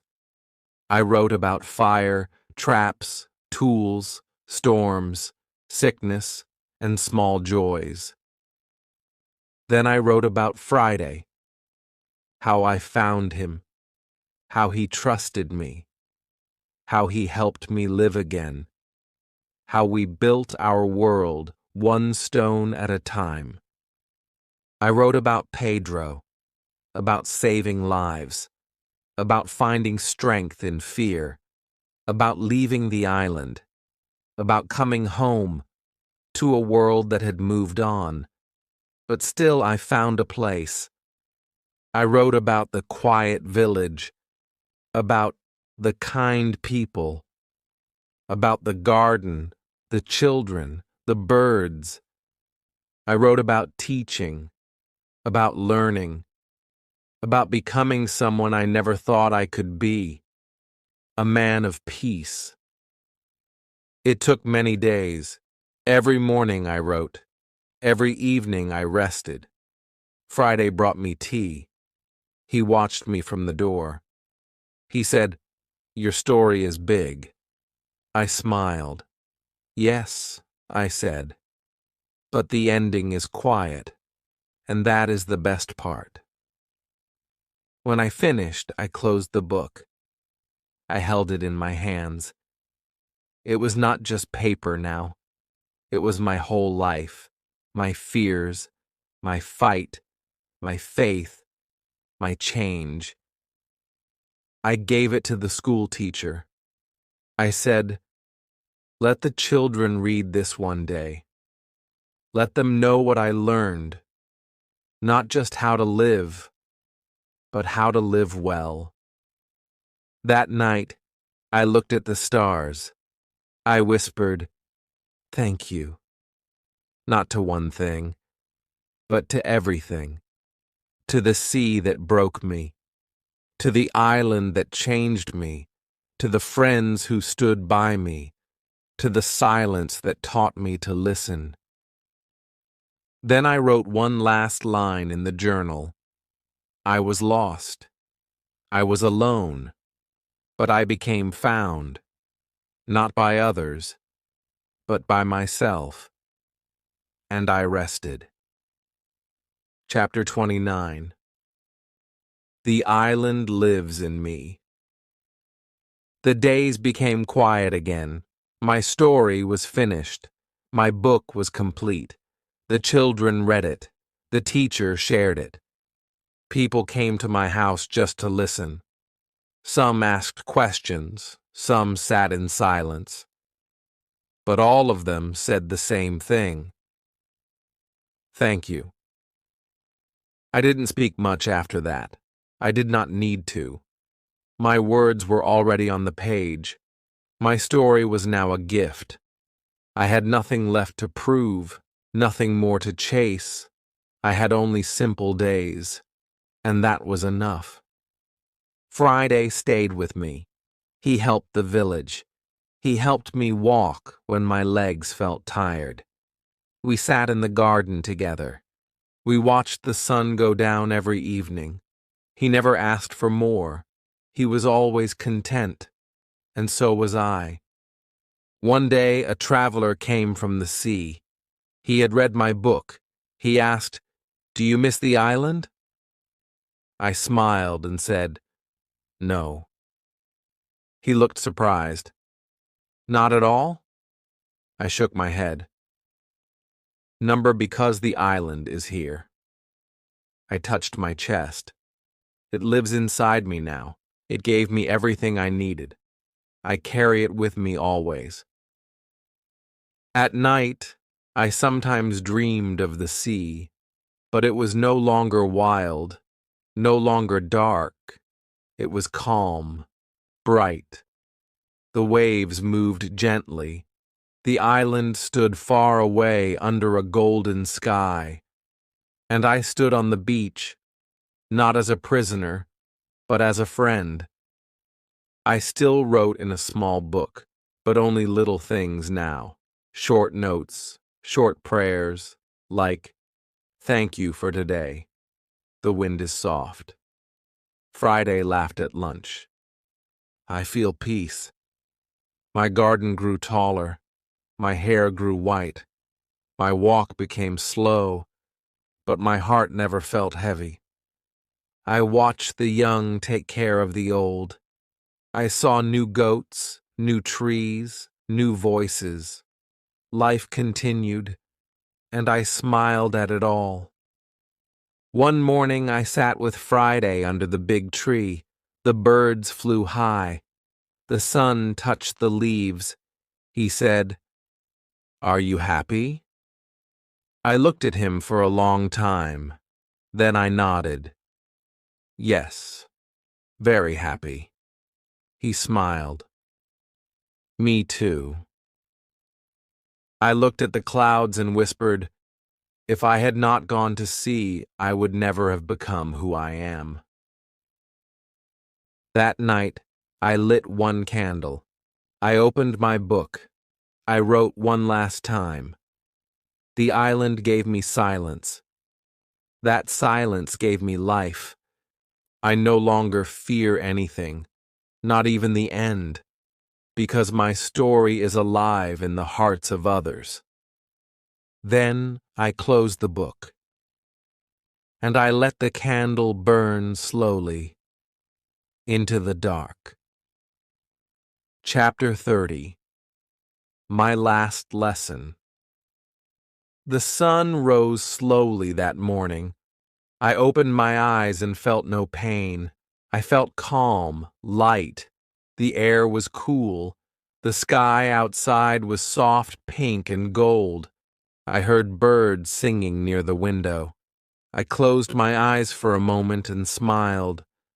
Another day had come, and I was still here. That was enough. Friday brought tea. He sat with me quietly. He did not speak. He did not need to. We had spent so many years together. Our friendship did not need words now. He gave me the cup. I drank slowly.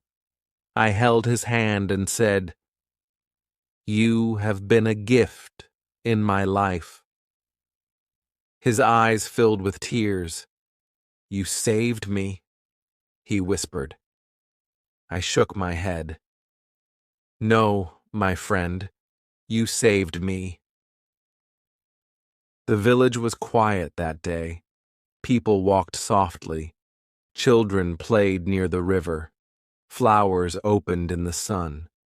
I sat under the tree, just watching. The world looked beautiful, so simple, so full. I thought, this is life, just this, right now. Some of the children came and sat beside me. One little girl asked, "Will you tell us another story?" I smiled. "You already know it," I said. "I told you everything. The sea, the cave, the goat, the friend, the island. It is all yours now." They sat in silence, listening to the wind, to the birds, to the moment. Later that night, I sat at my desk. I opened my book one last time. I held the pen slowly.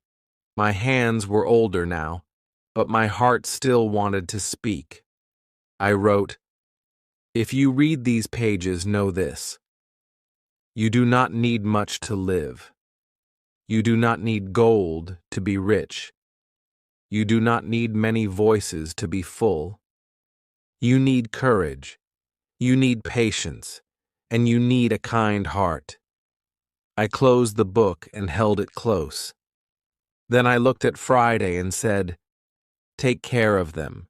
Teach them what matters." He nodded. "I promise." I looked at the stars. I breathed deeply, and for the first time in many years, I felt light as air. not empty, but free. I whispered, I went to the sea and found my soul. I went to silence and found my voice. I went to fear and found love. That is the greatest adventure. And then I rested. Chapter 31. The story lives on. The house was still. The morning came slowly. The fire burned low. The candle near the window had gone out. The book sat on the table, closed, quiet, but it was not forgotten. Friday sat beside me. His eyes were full, but his face was calm. He held my hand for a long time. He did not cry loudly. He just stayed, like a true friend, like a son. He whispered, "Thank you," again and again. The village people came, one by one. Some brought flowers, some brought bread, some just stood with their hands on their hearts. They didn't speak much. They didn't need to. They knew who I was. Not just a man from the sea, not just the one who lived alone, but the man who came back, the man who listened, the man who gave. They buried me under the big tree in the garden, the same place where I used to sit, where I once said, "This is the best chapter." Birds flew over the sky. The wind moved through the leaves. It felt like a goodbye, but also a song. Friday placed my journal on a wooden shelf inside the school. He opened it sometimes and read to the children. He read it slowly, with love. "Once I was alone on an island," he would say. "I was afraid, but someone saved me. And then he showed me how to live, not with fear, not with gold, but with peace." The children listened. They drew pictures of the sea, of the cave, of the goats, of the fire. They knew the story. But more than that, they felt it. They said, "We want to be strong like him." And Friday would smile. "Then be kind and be thankful." That is how he was strong. Years passed. The tree grew taller. The garden became wide. The birds kept singing. The journal stayed safe. The story stayed alive. No ships came. No storms returned. Just simple days. And the sound of young voices reading words written long ago. The man was gone, but the story stayed. My name is Robinson Crusoe. I was lost and I was found. I lived, I learned, I loved, and that is the only treasure I needed.